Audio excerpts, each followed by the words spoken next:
Un traumatisme qui l'a marqué. Dans quelques jours, le 17 décembre prochain, les Français feront la connaissance d'Agathe Cohen. Une jeune femme souriante aux faux airs d'Iri Mittenard et Camille Serre. La jeune femme représentera alors le Nord-Pas-de-Calais lors de l'élection Miss France 2023. Mais derrière son sourire se cache une histoire poignante. À 23 ans, Agathe Cohen a déjà surmonté une terrible épreuve. Il y a 6 ans, alors qu'elle n'avait que 17 ans, elle était atteinte d'une tumeur borderline, c'est-à-dire mi-maligne mi-bénigne, de l'ovaire, a-t-elle expliqué au micro de France Bleu. Celle-ci s'est développée jusqu'à peser 9 kilos. C'était une étape de ma vie un peu compliquée, a-t-elle reconnu, avant de philosopher, mais je ressors grandi, plus forte et c'est pour cela que je veux être porte-parole de cette cause-là. Pourtant, cela a été un véritable chamboulement dans la vie d'Agathe Cohen. J'étais en terminale. J'ai été hospitalisé à Oscar-Lambret. Les médecins m'avaient préparé au pire avec, notamment, une possible chimiothérapie, a-t-elle développé.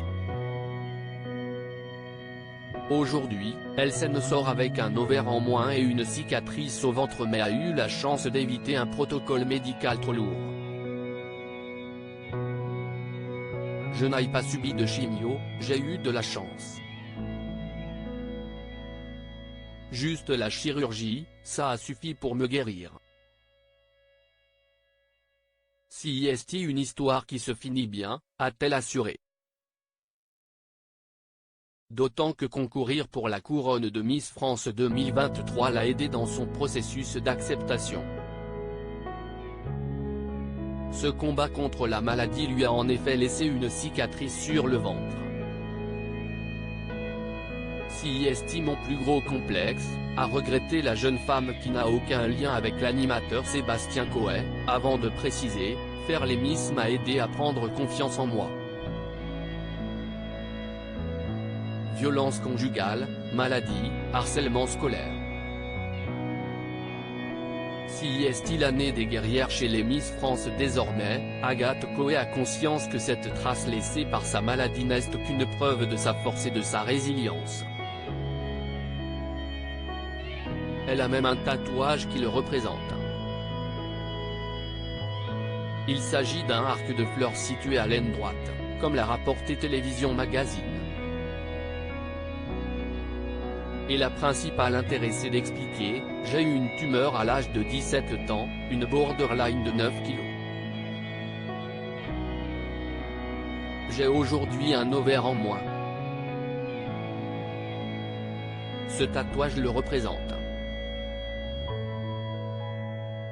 Si aujourd'hui elle est guérie, Miss Nord-Pas-de-Calais a été tellement marquée par son passage à l'hôpital qu'elle a décidé à son tour d'aider les autres en devenant infirmière. Elle a fait ses premiers pas en 2020 dans une unité Covid. C'était compliqué, j'avais 21 ans. Il y a eu pas mal de décès.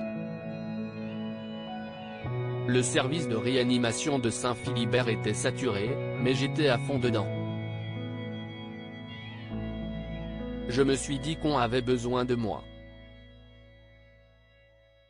Je me suis investi, comme tous les soignants, a-t-elle confié. Agathe Cohen n'est pas la seule à avoir un lourd passif au sein de cette promotion de prétendante au titre de Miss France 2023.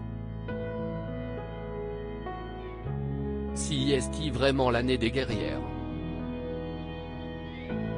C'est incroyable d'avoir autant d'histoires personnelles si fortes, a ainsi remarqué Frédéric Gilbert, le producteur du programme dans les colonnes du Parisien. Et de se défendre, comme elles ne sont pas là à la suite d'un casting mais parce qu'elles ont été élues, ce n'est pas une volonté de la production.